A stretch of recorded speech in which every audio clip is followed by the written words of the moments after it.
आज आपण पाहतोय की भारतीय जनता पार्टी पुणे शहराच्या वतीने सारसबाग या ठिकाणी सिद्धिविनायकाला साकडं घालण्यासाठी सर्व कार्यकर्ते या ठिकाणी आलेले आहेत आणि पक्षाच्या सामान्य कार्यकर्त्यांची मनापासून इच्छा आहे की या राज्याचे मुख्यमंत्री म्हणून आदरणीय देवेंद्रजी हे विराजमान व्हावेत।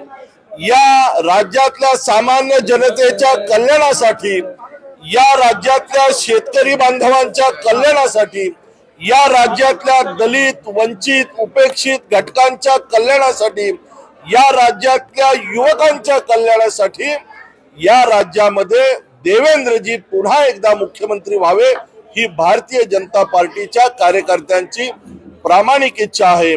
या राज्यामध्ये पुन्हा एकदा देवेंद्रजींच्या नेतृत्वाखाली एक हिंदुत्ववादी सरकार यावं, याकरता सारसबाग येथे आपल्याला माहिती तळ्यातला गणपती सिद्धिविनायक हा गणेश भक्तांच्या प्रार्थना ऐकतो, त्याला नक्की फळ देतो आणि आम्हाला खात्री आहे की सिद्धिविनायक बाप्पाच्या चरणी आम्ही जी प्रार्थना केली ही प्रार्थना म्हणजे या राज्यामध्ये पुन्हा एकदा देवेंद्रजी मुख्यमंत्री व्हावेत ही प्रार्थना बाप्पा नक्की ऐकतील आणि त्याला यश देतील असं मला या निमित्ताने सांगावंसं वाटतं।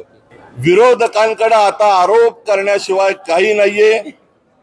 या विषयामध्ये कोर्टाने सुद्धा सांगितलं आहे, त्यामुळे आता त्यांनी एक माळ घ्यावी आणि ती माळ जपत बसावं, ईव्हीएम ईव्हीएम ईव्हीएम एवढंच काम त्यांच्याकडे 5 वर्ष आहे। महायुती म्हणजे फेविकॉल का मजबूत जोड है, टूटेगा नहीं।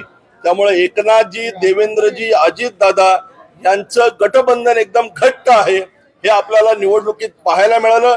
मला असं वाटतं की महायुती म्हणून एकनाथजी, देवेंद्रजी, अजितदादा हे एकत्र बसतील, केंद्रातले आमचे वरिष्ठ मंडळी एकत्र बसतील आणि देवेंद्रजींच्या नावावरती आज शिक्कामोर्तब होईल अशी आम्हाला खात्री आहे।